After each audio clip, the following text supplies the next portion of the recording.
நிகழ்தகவு. வயிறு வலியால் கதறி எழுத 9ஆம் வகுப்பு மாணவி பதறி அடித்துக் கொண்டு மகளை மருத்துவமனைக்கு அழைத்துச் சென்ற பெற்றோர். மருத்துவர்கள் கூறியதை கேட்டு அதிர்ச்சியில் உறைந்த தந்தை. உயிருக்கு உயிரான நண்பனே மகளை பாலியல் வன்கொடுமை செய்த கொடூரம். மகளை சீரழித்த அரக்கனுக்கு உடந்தையாக இருந்த சிறுமியின் தாய். குற்றவாளி பிடிபட்டானா?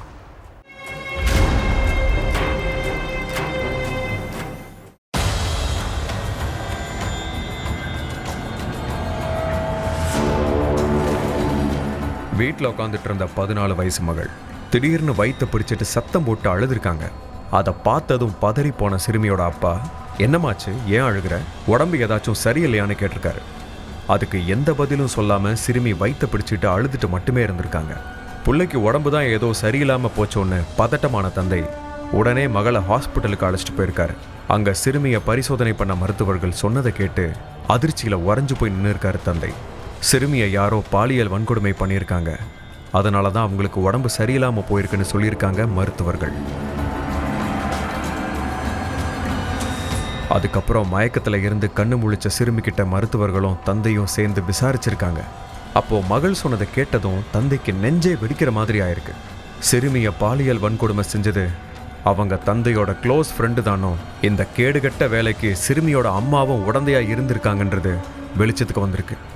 சேலம் மாத்தூரில் உள்ள கல்லானத்தம் கிராமத்தை சேர்ந்த லாரி டிரைவரோட 14 வயசு மகள் அதே ஊரில் இருக்கிற கவர்மெண்ட் ஸ்கூலில் 9ஆம் வகுப்பு படிச்சுட்டு வர்றாங்க. சிறுமியோட அப்பாவோட ஃப்ரெண்ட் குமரேசன் அடிக்கடி வீட்டுக்கு வர்றதும் போகிறதுமா இருந்திருக்காரு. அப்போது குமரேசனுக்கும் சிறுமியோட அம்மாவுக்கும் பழக்கம் ஏற்பட்டிருக்கு. அந்த பழக்கம் நாளடைவில் எல்லை மீறி போயிருக்கு.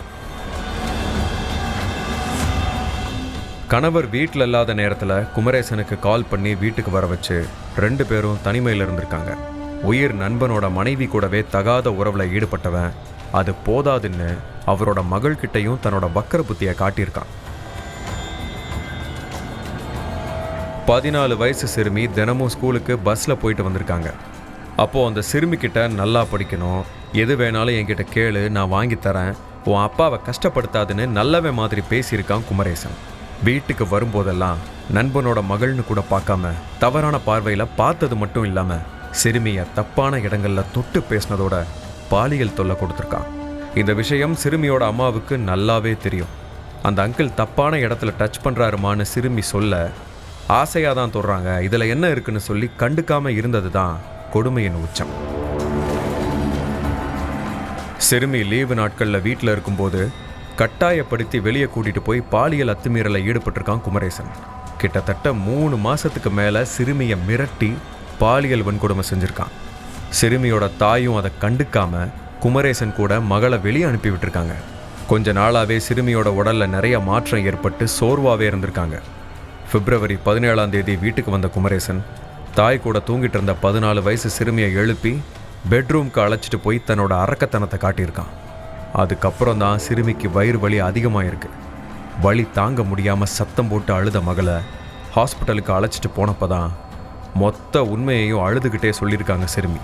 அடுத்து சிறுமியோட தந்தை புகாரை வச்சு எஃப்ஐஆர் பதிவு பண்ண போலீஸ் சிறுமியை சீரழித்த குமரேசனையும் அதுக்கு உடந்தையாக இருந்த சிறுமியின் தாயையும் போக்சோ சட்டத்தில் கைது செஞ்சு ஜெயிலில் அடைச்சிட்டாங்க.